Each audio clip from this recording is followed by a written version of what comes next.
안녕하세요. 케이콘입니다. 구독과 좋아요로 이 채널에 초능력을 주시면 감사하겠습니다. 큰 태풍이 왔다 간 것처럼 후유증이 큽니다. 그만큼 무빙의 영향력이 컸다고 봐야겠죠. 8월 9일부터 시작된 무빙은 9월 20일 종영이 되는 날까지 많은 사랑을 받으면서 매우 큰 부분을 차지하고 있었던 듯 합니다. 막상 종영을 하니 아쉽기도 하고 시즌2 계속되기를 바라는 희망도 더 커집니다.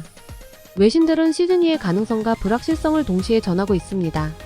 마지막 20화의 마지막에 프랭크와 엘리아스에 대해 언급이 된 것이 시즌2에서는 본격적인 미 정보부 킬러들의 출연을 예고했기 때문인데요.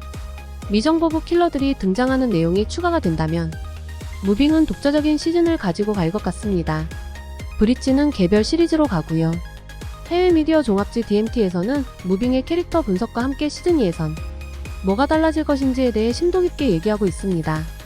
다른 미디어 매체인 스크린랜트에서는 무빙을 이렇게 평가했습니다.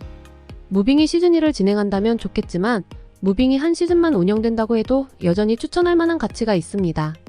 너무나 많은 슈퍼히어로 스토리가 전형적인 모습에 깨고 부수고 무미건조하게 느껴지는 시기에 웹툰은 자신있게 틀을 깨고 슈퍼히어로물의 미래에 대해 더 알고 싶어하는 많은 관객들에게 보상을 받았습니다. 시즌2의 가능성은 디즈니가 이 가능성에 다시 대규모 투자를 감행할 것인가와 또 다른 플랫폼이 이 소재를 가지고 드라마 또는 영화를 제작하길 희망할 것인가가 될 것 같습니다. 어느 쪽이 됐든 무빙이 계속 이야기를 이어가길 바랍니다. 중국 반응을 보기 전에 무빙의 히트로 다시 수면 위로 떠오른 중국의 도둑 시청에 대해 국내 미디어들이 대대적인 뉴스를 내보내고 있습니다. 연합뉴스와 아시아경제, 전자신문 등 거의 모든 매체에서 중국의 도둑 시청이 도를 넘었고 그것도 모자라 당당하게 평점까지 남기고 있다라고 비판의 수위를 높였습니다. 서경덕 교수는 이 문제는 중국 당국이 나서서 해결해야 된다고 일갈했습니다.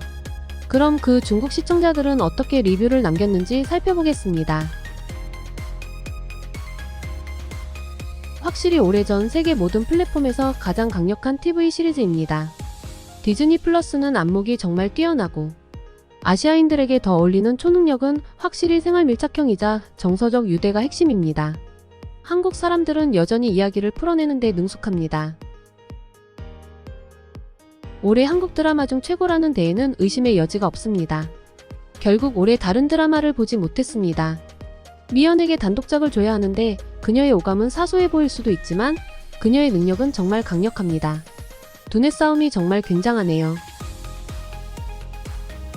미국의 영웅은 자신의 초능력을 이용해 세상을 구하고 모두를 죽이는 반면 한국의 영웅은 가족을 구하기 위해 초능력을 숨기고 민중들 사이에 숨어든다. 무빙을 보고 나니 진정한 의미를 알 것 같아요. 무빙을 보면서 정말 감동적이기도 하고 비극적이고 가슴 아프게 울기도 했습니다. 드라마에 나온 모든 이가 자신만의 이야기를 가지고 있습니다. 하물며 경비원까지 모든 캐릭터가 깊이 묘사되어 있습니다. 쓸모없는 샷은 없습니다. 앞으로도 계속 시리즈가 이어졌으면 좋겠어요. 정말 좋아요. 이렇게 좋은 드라마는 정말 오랜만이네요. 봉석과 희수의 케미는 너무 큰 힐링을 줬고 초능력에 실현되는 영상도 훌륭했고 지적장애가 있는 강훈의 아버지 제만의 모습에 먹먹해졌습니다. 마블에 비하면 현실에 더 가까운 초능력 드라마인 것 같아요. 초능력을 가지고 있으면서 국가에 의해 이용당하고 위협을 받고 더 이상 쓸모가 없게 되자 버려지는 것은 너무나 불쌍한 일입니다. 나라를 위해 희생을 강요하는 자들이야말로 진짜 악인들입니다. 중국 리뷰 게시판을 처음 봤을 때 중국은 언제 저런 드라마 만드나 같은 한국에 비해 중국의 드라마 제작 수준이 떨어진다는 댓글이 있었는데 다시 가보니 삭제되고 없었습니다. 자체적으로 검열을 한 것인지 어떤지는 모르겠지만 자존심은 지키고 싶었나 봅니다. 저 사람들은 도둑 시청이 창작자들의 자긍심에 얼마나 상처를 주는지 모르는 것 같습니다. 무빙으로 인해 다시 중국의 무단 시청이 문제로 제기되었으니 이번 계기를 통해 무단 시청을 제재하고 정당한 대가를 치르고 시청하게끔 하는 논의가 시작되었으면 합니다. 언제까지 도둑 시청을 묵인하고 방관할 수 있는 문제는 아닌 것 같아요. 히트작이라면 무조건 베끼고 보는 중국인이 무빙의 짝퉁 무빙이 나올 수도 있겠네요. 한편으론 중국이 짝퉁을 만들었으면 하는 마음도 있습니다. 얼마나 차이가 나는지 비교할 수 있게요. 중국은 나라가 큰 만큼 쏟아지는 콘텐츠의 양도 어마무시합니다. 그걸 전부 모니터링 한 건 아니지만 5분 이상 본 콘텐츠가 없습니다.